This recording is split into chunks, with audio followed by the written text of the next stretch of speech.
Praise the Lord, praise the Lord, praise the Lord.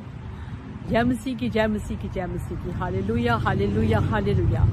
जय मसीह की, जय मसीह की, जय मसीह की। मैंने पंजाबी लोगों के लिए कहा है प्रेज द लॉर्ड, आप सबके लिए जो कि जानते हैं हम खुदावन की तारीफ है ये। और हालेलुया आसमान के ऊपर खुदावन के फरिश्ते हर वो खुदावन की हजूरी में हालेलुया का लफ्ज़ बोलते हैं। इसका मतलब है कि ये तो बहुत ही ज़्यादा बरकत वाला लफ्ज़ है जो कि आपको आपके मुंह से जितनी दफ़ा निकलेगा ना, बेशक आप 1 घंटा ले लें, 1 घंटे में जितनी दफ़ा हालेलुया हालेलुया हालेलुया हालेलुया कहेंगे, देखिएगा बरकत कैसे मिलती। आपको पता चलेगा कि आपका जिस्म खुदावन की बरकत से भर गया। मैं आपको शर्त दे के कहती हूँ, क्योंकि बहुत से लोगों को जिनको प्रॉब्लम्स होते हैं, मैं उनको कहती हूँ हालेलुया बोलते जाओ, तो खुदावन उनकी प्रॉब्लम्स को हल कर देता है, खुदावन उनकी बीमारियों को दूर कर देता है। तो मैं शुक्र करती हूँ आज फिर खुदावन ने मुझे मौका दिया। उसके नाम की तारीफ हो, उसके नाम की खम्द हो, उसके नाम की प्रस्तिश हो, उसके नाम की सिताइश हो, उसके नाम का शुक्र हो कि खुदावन है जो हमें मौके देते हैं कि हम लोग खुदावन के कलाम को खुदावन की हजूरी में उसके लोगों के लिए पेश कर सकें। और आपको जैसे कि पता है मुकाशफा का पैगाम जो है वो बचाए हमारी जान। तो आपकी जान बचाने के लिए, आपकी जान बचाने के लिए मैं भी बहुत मुश्किलात के बावजूद मैं आ जाती हूँ। और मैं आपको पता है कि सिर्फ कैमरा सेटिंग में इतना टाइम लग जाता है और मेरे साथ इतना कोई हेल्प भी नहीं है। और खुदावन का शुक्र है कि मैं अकेले से ये काम करती हूँ और खुदावन ने मुझे बहुत ज़्यादा बरकत दी है कि मैं करने के काबिल हूँ ये काम, क्योंकि खुदावन के काम में मेरी खुशनूदी मेरी खुशी है।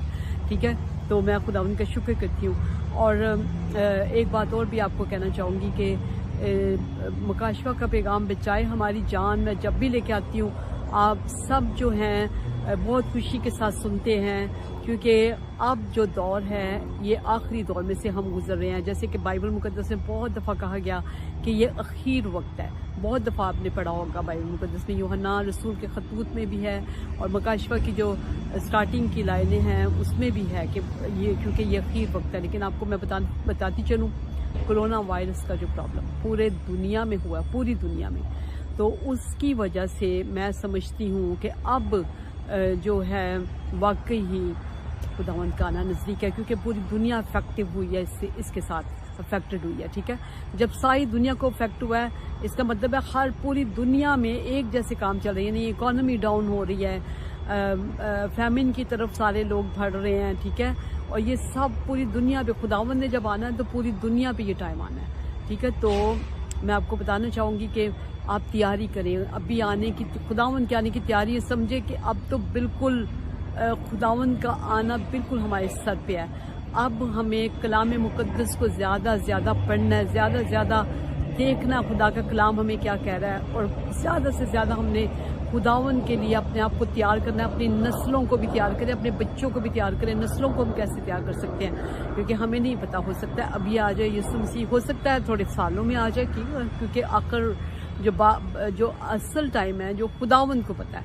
तो इसलिए हमने वो भी तैयारी करनी है कि अगर हम नहीं हैं खुदावन तो हमारी नस्लें हैं, तो हम नस्लों के लिए अभी से दुआ करें, उनके लिए फजल मांगे, क्योंकि फजल के बगैर कोई भी खुदावन के पास नहीं आ सकता। तो मैं खुदावन का शुक्र करती हूँ कि पिछले दिनों में मैंने अपने ग्रुप को, खुदावन का शुक्र है, काफ़ी यीशु राजा ने मुझे व्हाट्सएप के ऊपर ग्रुप दिया हुआ है, जिसमें मैं हर रोज़ हम लोग 7:30 से लेकर 10:30 बजे तक खुदावन के कलाम को पढ़ते भी हैं, सीखते भी हैं। और मुझे खुदावन ने बहुत ज़्यादा मुझे बल्कि मेरे ग्रुप के लोगों ने, बच्चियों ने कहा कि सिस्टर जी आप हमें मुकाशफा का पैगाम ज़्यादा सुना। तो मुझे खुदावन ने क्या कहा, मुझे खुदावन ने कहा कि मुकाशफा का पैगाम से पहले देखें कि क्या जो कलाम मुकद्दस की बेसिक चीज़ें हैं वो इन्होंने की हुई हैं। तो मैंने फिर ज़्यादा कलाम जो है ना उनको उसी पे सुनाया। तो मैं आपको भी बताना चाहूँगी, ज़रूर अगर आप समझते हैं कि मुकाशफा के पैगाम से मेरी जान बच जाएगी, तो मैं समझती हूँ कि आपको सबसे पहले आपको ये पता होना चाहिए कि मैंने अपने आप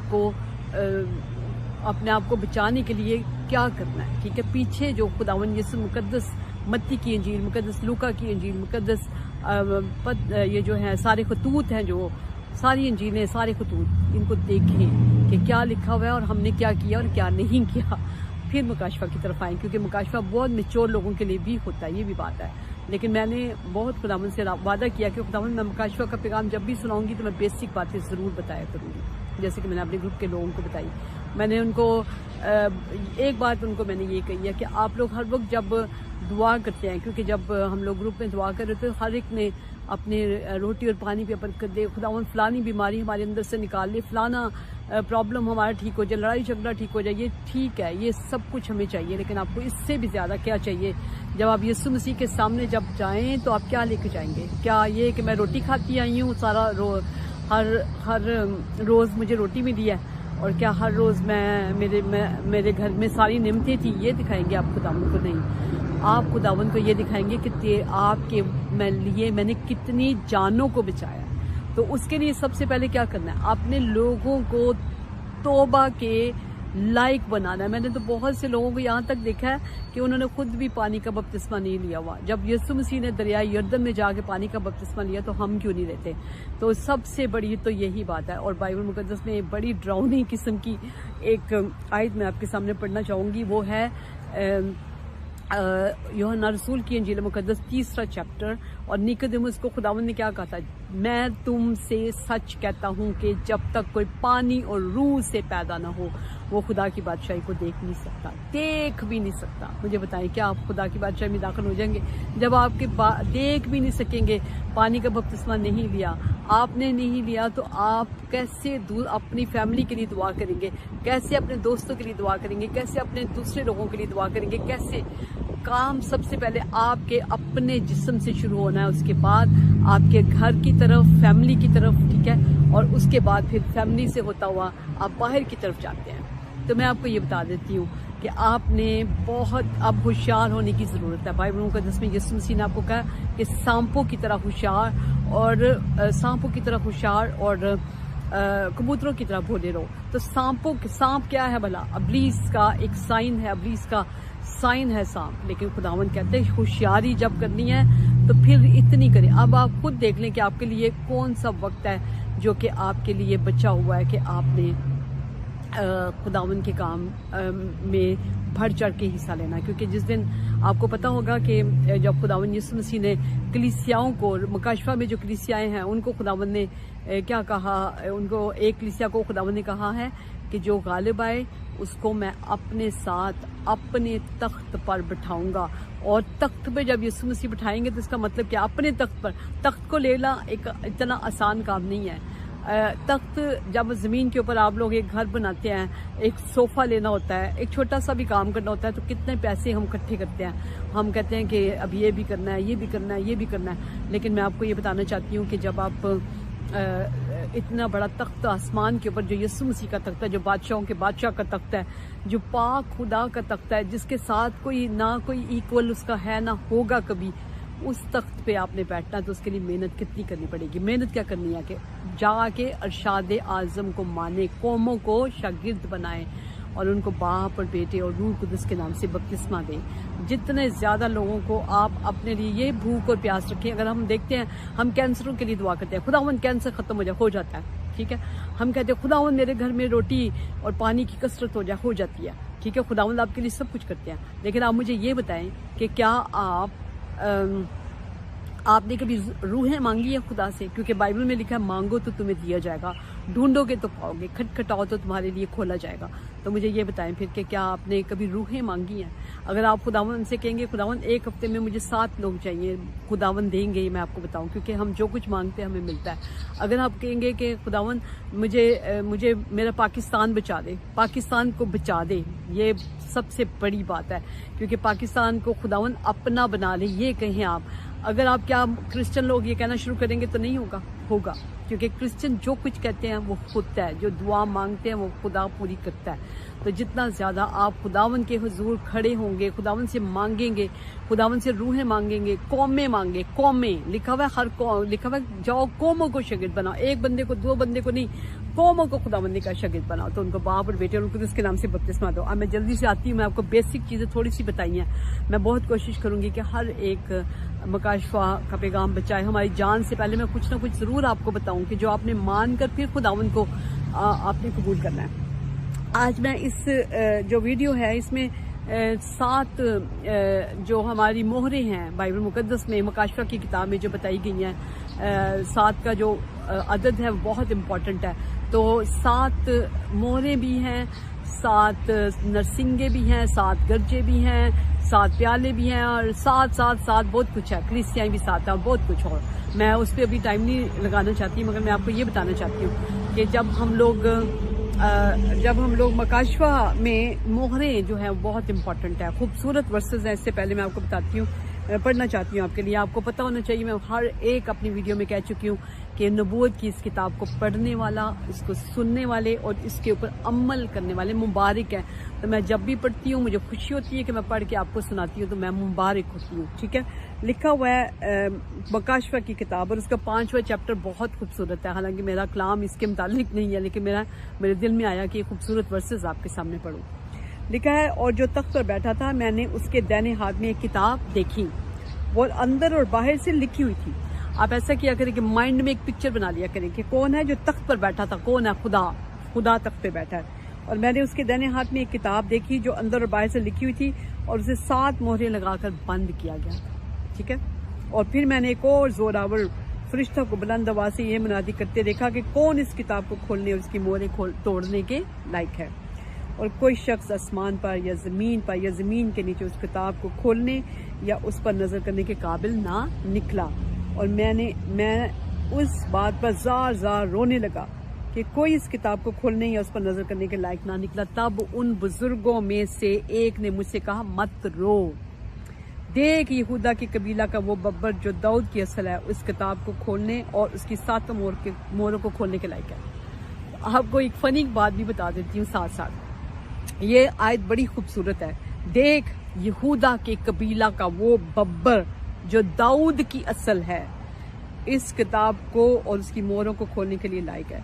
फनी बात ये है कि एक पता नहीं पास्टर कौन से हैं जिन्होंने ना इसके ऊपर कलाम सुनाया और उन्होंने कहा कि ये जो बुजुर्ग है ना, इसने गलत कहा है। माय गॉड, मैं हैरान होती हूँ कि ये पास्टर कैसी इसके पास हिम्मत थी कि इसने ये वाला कलाम सुना के लोगों को इतना गुमराह करने वाला पास्टर। और इन्होंने कहा कि यीशु मसीह बब्बर नहीं हो सकता, बब्बर तो फाड़ खाता है, बब्बर तो ये करता है, बब्बर तो वो करता है। और आप यकीन करें, मुझे रोना आया कि तकरीबन 500-400 लोगों ने ना उसको बहुत अच्छा किया हुआ था और अप्रिशिएट कर रहे थे। 500 लोग, यानी कि उनको खुदा के कलाम का नहीं पता। बब्बर खुदावन यीशु मसीह को यहूदा के कबीला को ही बब्बर कहा गया है। आपको पता होना चाहिए, अगर आप पढ़ेंगे ना गिनती की किताब और उसका 23 चैप्टर की 24 आयत, और उसमें ये लिखा हुआ है कि ये जो ग्रोह है ये तन के शेरनी की तरह खड़ी होती है। ये ग्रोह शेर की तरह वार करती है, जैसे शेर खड़ा होता है। और उसके बाद यहूदा के कबीला को कहा ही शेर गया है। और मैंने उस भाई, तो अगर वो मेरा पैगाम ये सुनते हैं या उनमें से उन लोगों में से जो उनको अप्रिशिएट कर रहे थे, मैं आपको बताना चाहती हूँ कि ये जो बब्बर होता है ना, वो अपना शिकार मार के बैठता है, वैसे नहीं बैठता। तो यीशु मसीह भी अपना शिकार इब्लीस जो है, जो कि हमारे जिस्मों पे भी, खुदावन के लोगों पे भी हमला करता है और खुदावन की हुकूमत को ख़राब करने के लिए काम करता है, तो खुदावन भी इसको फाड़ खाता है। ये नहीं उस भाई को पता था। और इस कदर शर्म की बात है कि उस भाई ने अपने मुंह से ये लफ्ज़ बोले हैं कि ये जो बुजुर्ग है ना, जैसे मैंने आपको कहा कि एक तब उन बुजुर्गों में से एक ने मुझसे कहा, मत रो। तो वो भाई कहते हैं कि ये जो बुजुर्ग है ना, इसने गलत कहा है। ओह माय गॉड, ये बुजुर्ग 24 बुजुर्ग खुदा के तख्त के सामने बैठे हैं और ये खुदा की हजूरी में रहने वाले जो बुजुर्ग हैं, क्या वो गलत कह सकते हैं? ओह माय गॉड, मैं तो हैरान हो गई। बहरहाल let's go and continue with the message I want to deliver. मैं अपना जो पैगाम देना चाहती हूँ उसके ऊपर आते हैं। अब मकाशवा और 6वां चैप्टर लिखा, फिर मैंने देखा कि बदरा ने उन 7 मोहरों में से एक को खोला और उन 4 जानदारों में से एक की गर्ज की आवाज़ सुनी कि आ। और मैंने निगाह की तो क्या देखता हूँ कि एक सफ़ेद घोड़ा है और उसका सवार कमान लिए हुए है।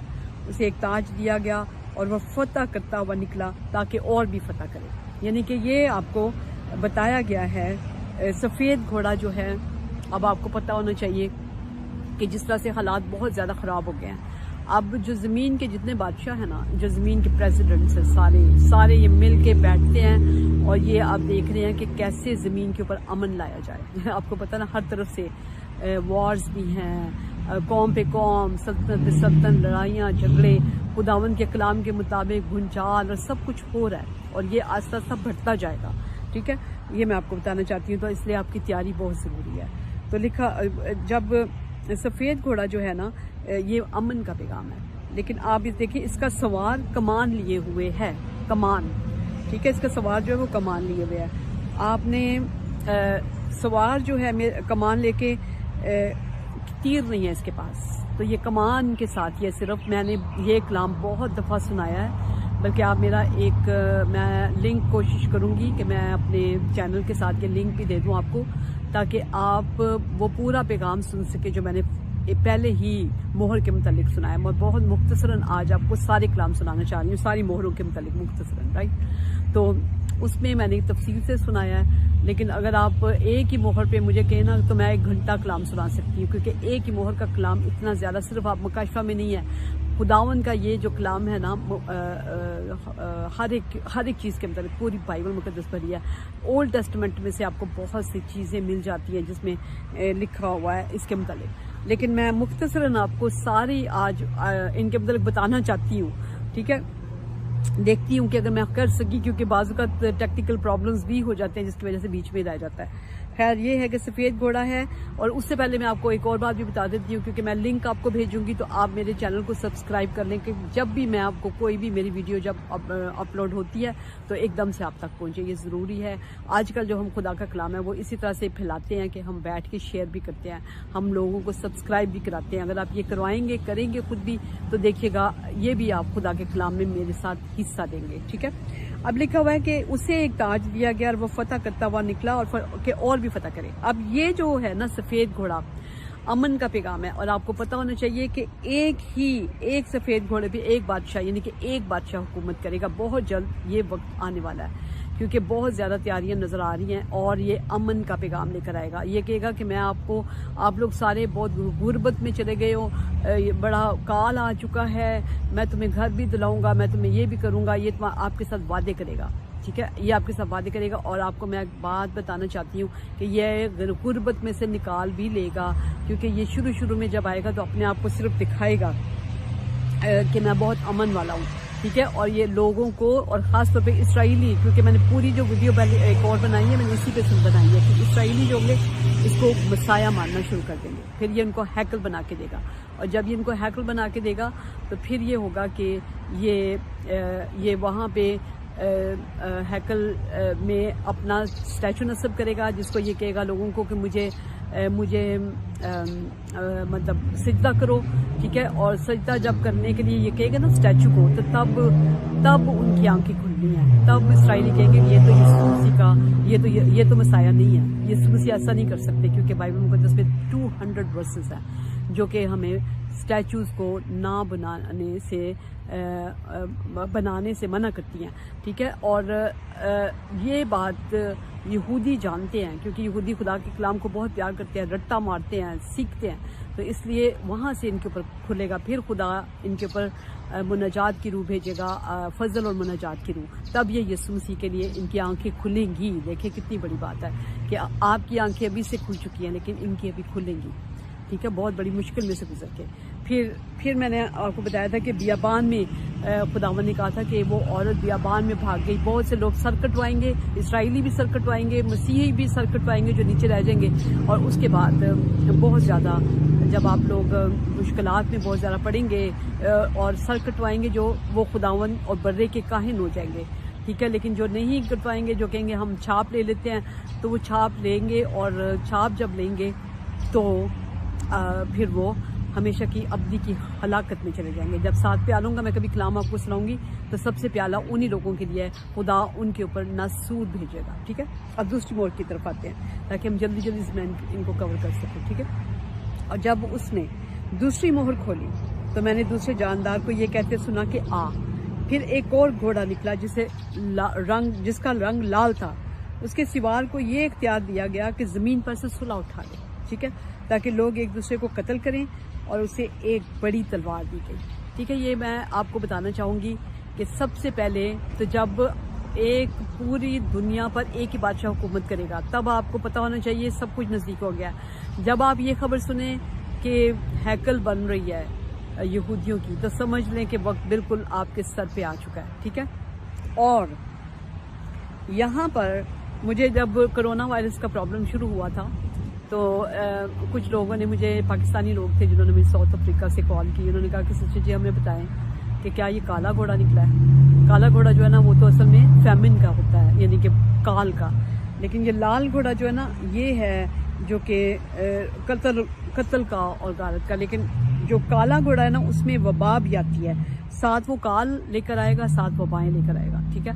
तो उन्होंने मुझे ये कहा, मैंने कहा नहीं, क्योंकि लाल घोड़ा जो उससे पहले निकलना ना, काले घोड़े से पहले, उसमें लिखा हुआ है कि ज़मीन के ऊपर से सुलह उठा ली जाएगी। मैंने कहा मुझे ये बताएं कि हमने अभी जो खबरों में सुना है कि जो चीन के 50 डॉक्टर इटली के जो है ना इटली में उनकी हेल्प करने के लिए गए हैं 50 डॉक्टर। तो मैंने कहा ये तो सुलह है, अभी सुलह नहीं होगी, पहली फिर दूसरा, मतलब दूसरा जो होगा वो होगी कि सुलह उठा ली जाएगी। एक दूसरे के दुश्मन, घर में एक दूसरे के दुश्मन एक दूसरे को पकड़वाएंगे, घर वाले आपको पकड़वाएंगे, ये मैं आपको बता दूं। आज भी सुन लीजिए, आज भी लोगों के साथ हो रहा है, ऐसा हो रहा है, ठीक है। और उसके बाद एक बड़ी तलवार दी गई और सुलह उठा ली गई, और ये जब ये चीज़ें आई तो समझ लें कि ये लाल घोड़ा है। जब सुलह उठा लीजिए, हर तरफ लड़ाई, हर तरफ झगड़े, हर तरफ परेशानियां, और कहीं भी आपको जब सुलह ना नजर आए तो समझ लें कि ये दूसरी मोहर, ठीक है। तीसरी मोहर जो है वो है जब उसने तीसरी मोहर खोली तो मैंने तीसरे जानदार को ये कहते सुना कि आ, और मैंने निगाह की कि तो क्या देखता हूँ कि काला घोड़ा है और उसके सवार के हाथ में एक तराजू है, और मैंने गोया उन 4 जानदारों के बीच में से ये आवाज़ कहती सुनी कि घेयों दिनार के सेर भर और जो दिनार के 3 सेर, और तेल और मैं का नुकसान ना कर। देखें अब ये तीसरी मोहर जो है ना, इसका काला घोड़ा, काला जो घोड़ा है ना, काला आपको पता है वैसे भी एक ऐसा बुरा कहा जाता है, इस कलर को काला इतना अच्छा नहीं समझा जाता, और ख़ासतौर पे जब सारा काला कपड़े वगैरह पहन लेते तो लोग कहते हैं नहीं ये नहीं अच्छा, ठीक है।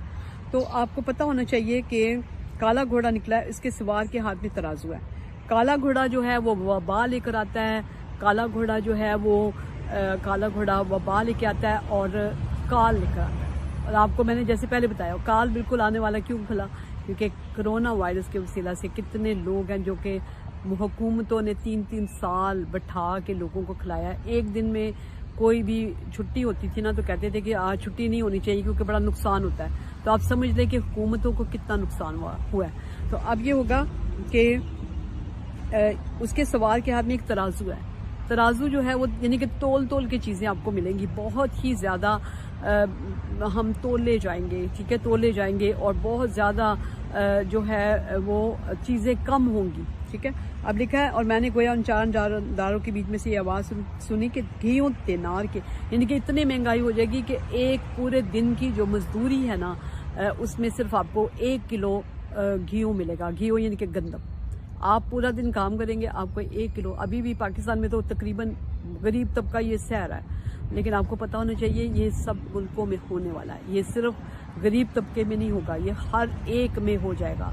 तो अभी से लोग स्टोरेज भी करना शुरू हो गया, मसीही लोग जो जानते हैं स्टोरेज भी करना शुरू हो गया। हम लोग अपने घरों में बना रहे हैं ऐसे स्टोरेज के जहाँ पे वो ऐसी खुराक जो कि सिर्फ पकाए बगैर खाई जाए और काफ़ी देर तक मतलब रहे। लेकिन आपको एक बता देती हूँ कि ये काल जो है तकरीबन 3.5 साल रहेगा, यानी कि ये जो हेवान है ना, हेवान जो एंटी क्राइस्ट है, इसको 7 ईयर्स दिए जाएंगे। 3.5 साल में ये लोगों को शहीद करेगा, मारेगा, और काल वगैरह होंगे, तलवार से मारेगा और वबाएं होंगी।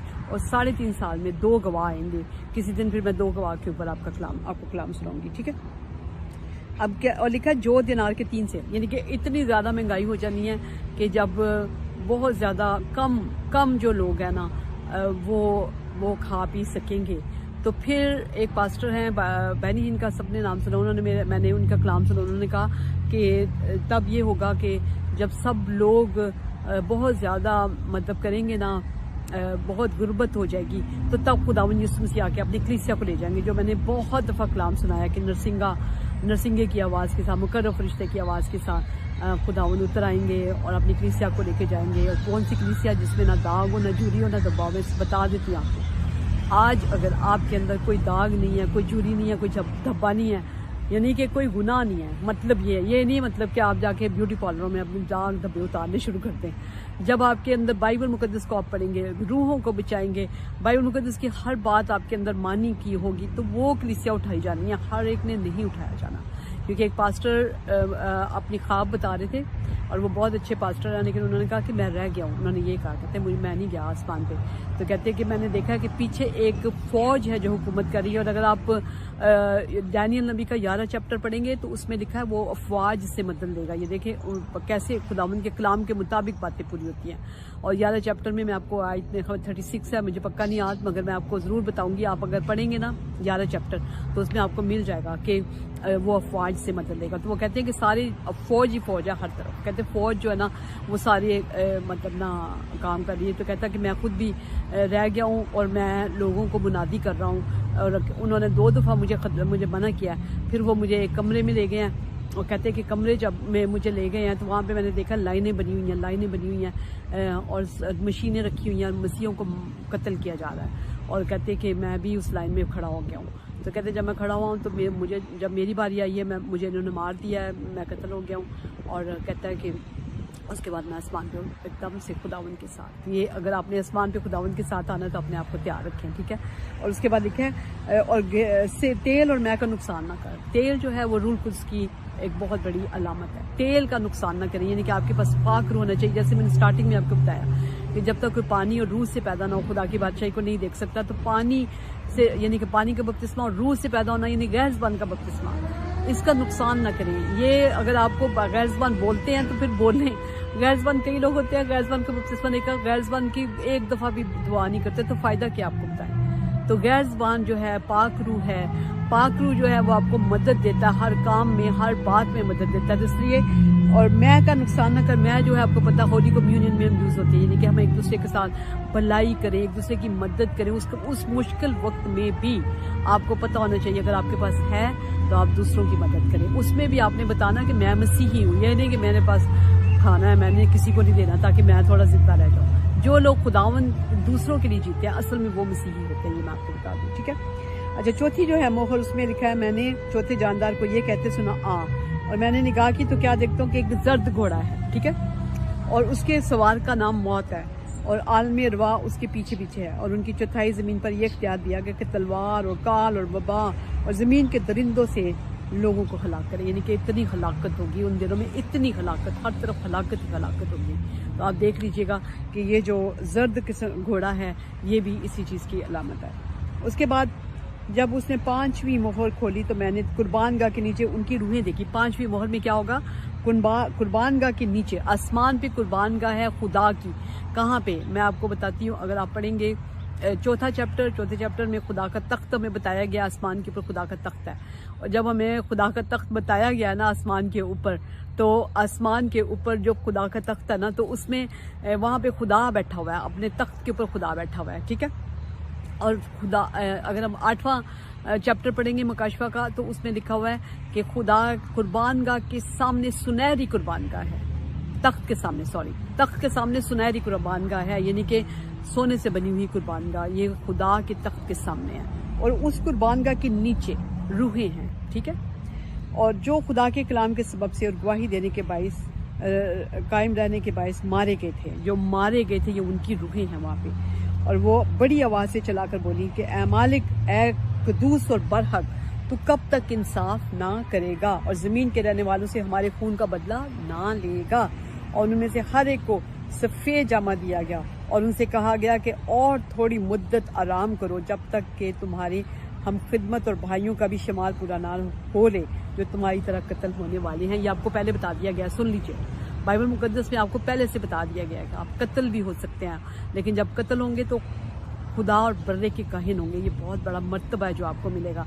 तो इसलिए कभी भी कत्ल होने से शर्माए ना, घबराए ना, अपनी फैमिलीज़ को सबको बताएं, ठीक है, कि हम कत्ल हो सकते हैं। मैं जल्दी से छठी मोहर की तरफ आती हूँ। छठी मोहर जो है उसमें भी बड़ा बताया गया है कि कैसे होगा। और जब उसने छठी मोहर खोली तो मैंने देखा कि एक बड़ा भूचाल आया और सूरज कमल की मानद काला और सारा चांद खून हो गया और आसमान के सितारे इस तरह जमीन पर गिर पड़े जिस तरह जोर की आंधी से हिलकर अंजीर के दरख्त में से कच्चे फल गिर जाते हैं और आसमान इस तरह सरक गया जिस तरह मकतूब लपेटने से सरक जाता है और हर एक पहाड़ और टापू अपनी जगह से टल गया और ज़मीन के बादशाह और अमीर और फौजी, सरदार और मालदार और ज़ोरदार तमाम गुलाम और आज़ाद पहाड़ों की गारों और चट्टानों में जा छुपे और पहाड़ों और चट्टानों से कहने लगे कि हम पर गिर पड़ो और हमें उसकी नज़र से जो तख्त पर बैठा और बर्रा के अजीम गज़ब से छुपा लो,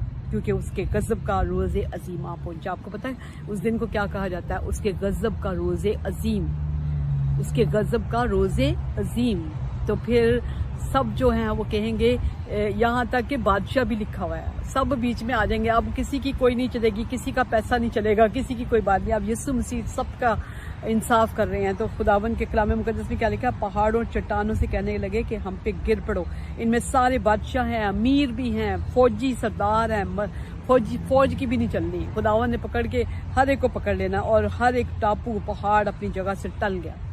ठीक है, और बताएं क्या होगा उस वक्त जब आसमान से सितारे गिर रहे होंगे, जब सूरज खून सा बन जाएगा और खुदा और सारे सितारे भी गिर जाएंगे, तो एक हल्का सा कुछ हो जाए तो आपको पता हमारा क्या हाल हो जाता है। तो उस वक्त हमारा क्या हाल होने वाला है। लेकिन जब तक आप बर्रा के खुदावंद के बुजुर्ग खुदा के सामने हर रोज अपने घुटनों पे आ जाएं, अगर मैं आपको एक अच्छा सा मशवरा दूं तो ये है, अपने घुटनों पे अभी से आ जाएं, खुदावन के नाम को हर वक्त जपे, खुदावन से मांगे कि खुदावन जब हम सताए जाएं, जब खुदावन आपका टाइम आए तो खुदावन कभी भी हम पीछे ना हटे। हम आपके लिए जान भी देने के लिए, हमारी नस्लें भी, हमारे बच्चे भी, हमारे घराने बच जाएं। अभी से दुआ करना शुरू करेंगे तो फिर होगा।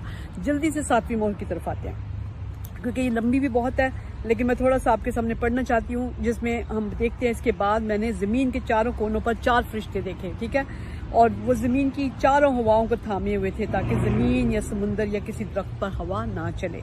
फिर मैंने एक और फरिश्ता को जिंदा खुदा की मोहर लिए हुए मशरिक से ऊपर की तरफ आते देखा। उसने चारों फरिश्तों से, जिन्हें ज़मीन और समुंदर को ज़रर पहुँचाने का इख्तियार दिया गया था, बुलंद आवाज़ से पुकार कर कहा कि जब तक हम अपने खुदा के बंदों के माथे पर मोहर ना कर लें। आप खुदा के जो बंदे हैं उनके माथों के ऊपर मोहर होनी है। ज़मीन और समुंदर और दरख्तों को ज़रर ना पहुंचाना। खुदा ने अपने लोगों की हिफाजत करनी है। और एक कलाम में मैंने बताया हुआ है कि अपनी दाहिने हाथ की और अपने माथे की बहुत केयर करें, क्योंकि आपका दाहिना हाथ और आपका जो है बहुत इंपॉर्टेंट है, ये खुदा के लिए होना चाहिए। तो खुदा जो है वो भी अपने लोगों के माथों पे मोहर करता है, और इब्लीस ने भी यही करना है, क्योंकि वो हमेशा खुदावन की नकल करता है। तो मैं आपको बहुत शॉर्टली मैंने सारी 7 मोहरों के मतलब बता दिया है, और लेकिन बताने का मकसद ये होता है कि आप अपने कलाम को पढ़ें, अपने कलाम को खोलें। जब आप हल्के से हिंट आपको मेरे से मिल जाते हैं ना, तो जब आप खोलेंगे तो आपको अच्छे तरीके से फिर आ जाएगा।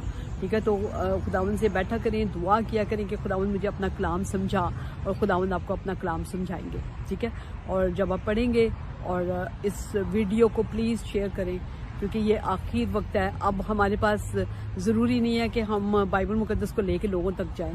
हम बैठे हुए भी घरों में हम शेयर करने से, ठीक है, सब्सक्राइब करने से, और बहुत से ऐसे काम जो कि हम समझते हैं कि ये वीडियो लोगों को बचा सकती है, ये जान को बचाती है। ये मैं अपनी माँ को प्यार करता हूँ, मैं अपनी माँ को कहूँगी ये सुने। मैं अपने बाप को प्यार करता हूँ, मैं अपने बाप को कहूँगी सुने। ठीक है, अपने बहनों को, भाइयों को, बुजुर्गों को, दोस्तों को, रिश्तेदारों को, जो लोग और जो फेसबुक पे आपके साथ हैं, जितना शेयर करेंगे उतना ज़्यादा खुदावंद आपको बरकत देगा। और मेरा चैनल ज़रूर सब्सक्राइब करें, ताकि जो भी मैं नई वीडियो बनाऊँ एकदम से आपके पास आ जाया करे। खुदावंद आपको बहुत बरकत दे और आपके साथ। God bless you all, bye bye.